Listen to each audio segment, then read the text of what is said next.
Good morning. I'm Stephen Toope, and I have the honor to serve as President and Vice Chancellor of the University of British Columbia. Distinguished colleagues, honored guests, members of the UBC graduating class of 2011. Well, here you are. You made it to graduation day. Congratulations!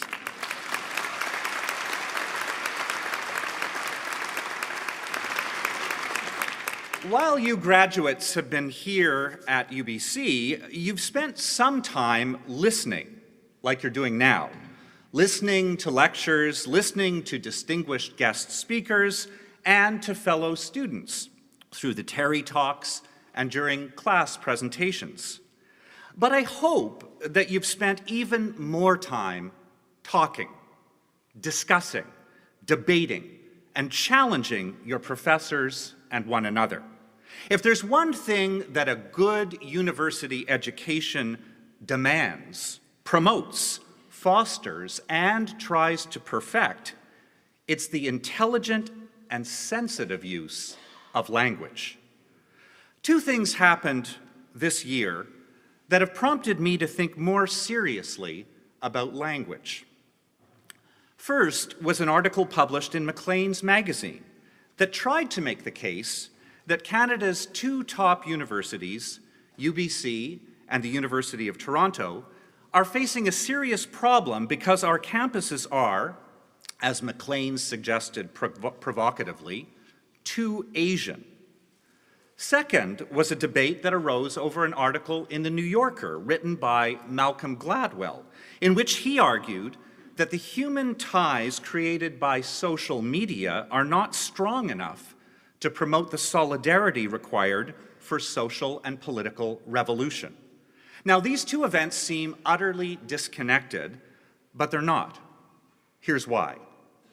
Both controversies, I think, resulted from strong language masking sloppy thought, the sort of thing that I hope you graduates have been inoculated against.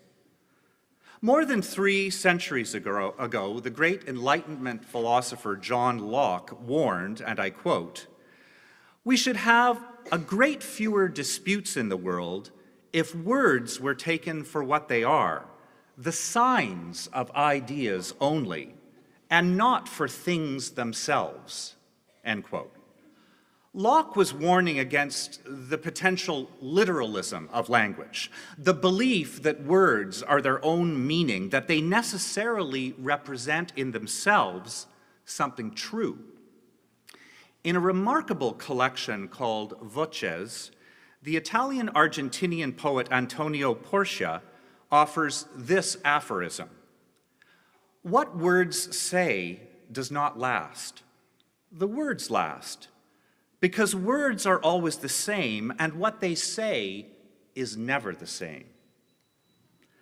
Language is what we make of it, and we often make of it too little. We forget that language, what it represents, what it shapes in our thoughts, shifts with history, shifts with context, shifts with audience.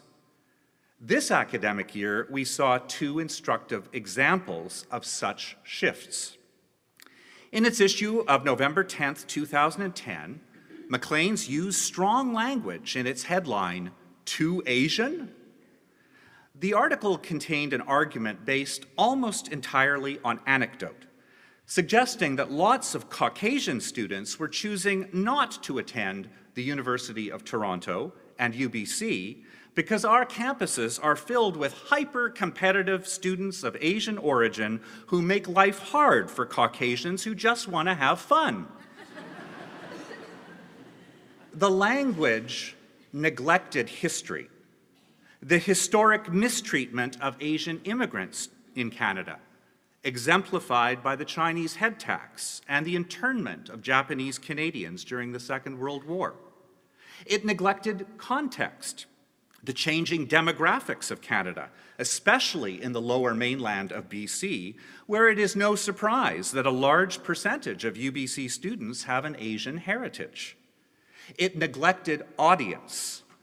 I would expect that a national newspaper like Maclean's would want to speak inclusively to an educated population that is more and more diverse, not to an imagined core of Caucasian readers. By the way, as a male Caucasian myself, I took particular exception to the way my own demographic was caricatured. It seems that all us white guys want to do at university is get drunk. So here we have the first example of everything that a university education argues against: ahistorical, anecdotal, unanalytical thought, expressed through sloppy and hurtful language. My second example of linguistic inexactitude is more subtle. It emerges from a debate prompted by Gladwell's intentionally provocative assertion that the prophets of the new networked age vastly overstate the political importance of social networking. Gladwell argued specifically that the solidarity that underlay the American civil rights movement, the close personal ties that allowed activists to risk their lives and safety for a cause, could not be analogized to the weak links formed through social networks like Facebook and Twitter. Gladwell writes, and I quote, "The platforms of social media are built around weak ties. Twitter is a way of following or being followed by people you have never met. Facebook is a tool for efficiently managing your acquaintances. Social networks are effective at increasing participation by lessening the level of motivation that participation requires." Now, I think Gladwell is partly right. Social media activists claim too much in suggesting a causal role for their tools in fomenting social action. The idea that Twitter was somehow responsible for the brief uprising in Iran last year is ridiculous. The tweets that Western journalists followed so assiduously were all from outside Iran, mostly in the US, and they were in English, not Farsi. Even the current uprising in large parts of the Arab world are at best facilitated by the new social networking tools. As you thoughtful university graduates will undoubtedly intuit, to understand cause requires some appreciation of national, pan-Arab, and colonial histories, a sense of economic, social, and cultural context, and a view on the audience who can access social media, typically younger, perhaps disaffected, maybe with limited hope in their economic future.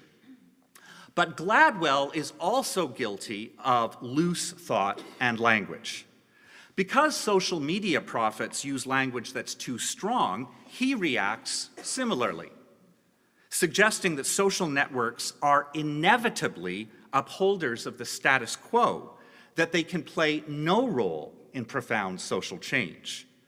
I think that the events of the past winter throughout the Middle East argue otherwise. True, social media did not cause revolutionary moments in Tunisia, Egypt, Libya, Syria, and elsewhere, but the ability to warn, to organize quickly, was relevant. That's why oppressive regimes throughout the world now routinely try to control and even to shut down the internet. As noted by a distinguished social media commentator, Simon Manwaring, the courage of protesters using social media is important because of the infinitely scalable connectivity it enables. While Gladwell is right to assert that social media is largely used to exchange trivial information, it's a mistake to limit its transformative potential to the worst excesses of the current practice. So Gladwell, too, is guilty of ahistoricism because he suggests that the close social ties of the Arab street are irrelevant to the new networked age.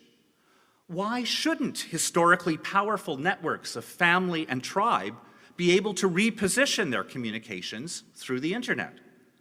Gladwell also fails to appreciate the changing context of a shifting age demographic in the Arab world and evolving audiences whose sources of inspiration are transnational and not susceptible of government control. Now, many philosophers of language have argued that language is one of the greatest shapers of thought. It may even be that we cannot think what we have no categories to express. This idea was captured succinctly by the great German novelist Thomas Mann. Speech is itself a critique of life. It names, it characterizes, it passes judgment in that it creates, end quote. Language is also and obviously a powerful tool of argument, a means to achieve one's own ends. But language is not abstract, is not isolated from the world in which it evolves. Words are always the same, and what they say is never the same. Language must be understood in particular histories, in particular contemporary contexts, and in the light of specific audiences. So I hope that your years at university have helped you graduates not only to listen well, but to speak well, to interpret and to use language not only as a projection of your own needs and desires, but as an authentic form of what we really mean by communication. As you choose your words, think about history, think about context, and think about your audience. If you do, there's far less chance that you'll be sloppy and hurtful. Good luck to you all.